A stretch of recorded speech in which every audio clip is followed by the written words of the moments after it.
అంటే నాకు తెలిసి మీకు తెలిసింది సినిమా ఒకటే కదా సార్? అంతే, సినిమా ఒకటే. మరి ఇంకా అంటే ఎలా ఉంటుంది మరి మిగతాది ఇన్ని సంవత్సరాల పాటు, అంటే కొన్ని నెలల్లో కొన్ని రోజుల దూరంగా ఉంటేనే మనం తట్టుకోలేం కదా. బట్ మరి ఇన్ని అంటే మీరు కథలు రాసుకుంటూ ఉంటున్నారా, లేదంటే నెక్స్ట్ ఒక అవకాశం కోసం చూస్తున్నారా, లేకపోతే అవకాశం వచ్చినప్పుడు వాట్ ఈజ్ చిన్ని కృష్ణ అనేది చూపించాలని వెయిటింగ్ ఏంటి? లేదు, అదేం లేదు. కానీ నాకు నేను చేసిన తక్కువ సినిమాలైనా కూడా ఇక్కడ ఒక విషయం చెప్పాలి. తక్కువ సినిమాలు అయినా కూడా నన్ను చూసుకున్నటువంటి అశ్విని దత్ గారు, ఆయన మాట అంటేనే వాడు. నాకు ఆయనకి మధ్య నిర్మాతగా అగ్రిమెంట్ లేదు, నిర్మాతకి రైటర్కి మధ్య ఓ పేపర్ లేదు. అట్లా అని ఆయన తక్కువ చూడలేదు, నన్ను చాలా ఎక్కువ చూశారు. అది చిరంజీవి గారికి కూడా తెలుసు. ఎంత ఎక్కువ చూశారంటే నేను చెప్పను అనమాట, అంత ఎక్కువ చూశారు. అంత ఎక్కువ చూసి, అంత గొప్పగా చూసి, అప్పుడు ఇచ్చినటువంటి డబ్బు నా భార్య, నా బిడ్డల్ని ఇప్పటి వరకు అన్నం పెడుతూ, ఇల్లు కట్టించి, ఎన్నిటికోనో ఉపయోగపడ్డది అనమాట. ఈ విషయం చిరంజీవి గారికి కూడా తెలుసు.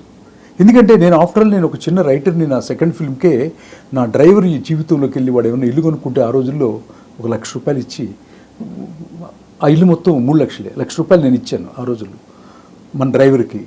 మనకు అన్నం పెట్టేవాడు. నాకు స్క్రిప్ట్ రాసేటప్పుడు నా కారు డ్రైవర్కే నేను ఉంగరం చేయించి పెట్టాను. నరసింహనాయుడికి అందరికీ ఉంగరాలు ఇచ్చాను. స్టేజీ ముందు చంద్రబాబు నాయుడు గారి చేతుల మీదకి ఇప్పించాను. సో నాకు అన్నం పెట్టిన డ్రైవరు, నాకు ప్రొడక్షన్ మేనేజరు, అసిస్టెంట్ డైరెక్టర్స్ అందరికి కూడా ఉంగరాలు పెట్టాను నేను, నాకున్న కెపాసిటీ, నాకున్న ఇచ్చిన డబ్బుల్లో అనమాట.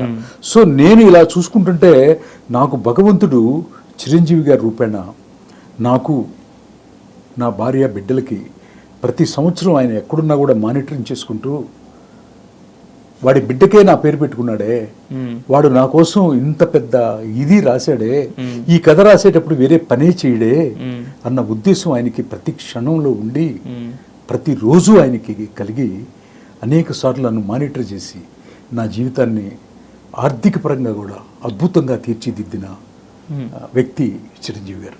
మీరు మణులనండి, మాణిక్యాలనండి, ఏదైనా అనండి, పేరు ఏదైనా పెట్టండి, ఏదైనా కూడా వాళ్ళు లేకపోతే చిన్ని కృష్ణ వాళ్ళు లేడు.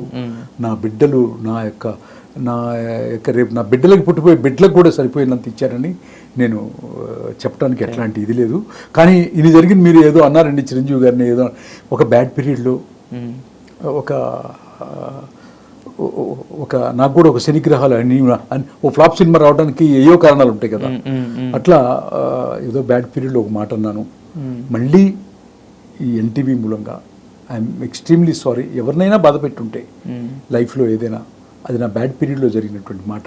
మీరు చేసినటువంటి ఆర్థిక సహాయం, మీ వల్ల వచ్చినటువంటి ఇదితో నేను హ్యాపీగా సుఖ సంతోషాలతో ఉంటున్నానండి మనస్ఫూర్తిగా చెప్పుకుంటూ, చిరంజీవి అన్నయ్య గారికి many happy returns of the day అన్న. నేను, నా కుటుంబ సభ్యులు, నా కొడుకు చిరంజీవి సాయికోటి, మా భార్య విజయదుర్గ, ప్లస్ నా పిల్లలు ఊర్మిళాదేవి, ప్లస్ ఇంకా నా పల్లవి, పెళ్ళైన పల్లవి, మీరు వచ్చారు దానికి, బద్రీనాథ్ నా రెండో కొడుకు పేరు మీకు తెలుసు. ఓకే, అందరి తరపున నాకు ఇంకా మా అలకనంద, వసుధార, అందరూ వాట్ నాట్, మా చెల్లెలు, మా బావగారి తరపున, అందరి తరపున కూడా మీకు పుట్టినరోజు శుభాకాంక్షలు అన్నయ్య. పద్మవిభూషణుడికి, ఇంద్ర సేనారెడ్డికి కూడా పుట్టినరోజు శుభాకాంక్షలు తెలియజేస్తున్నాను అన్నయ్య.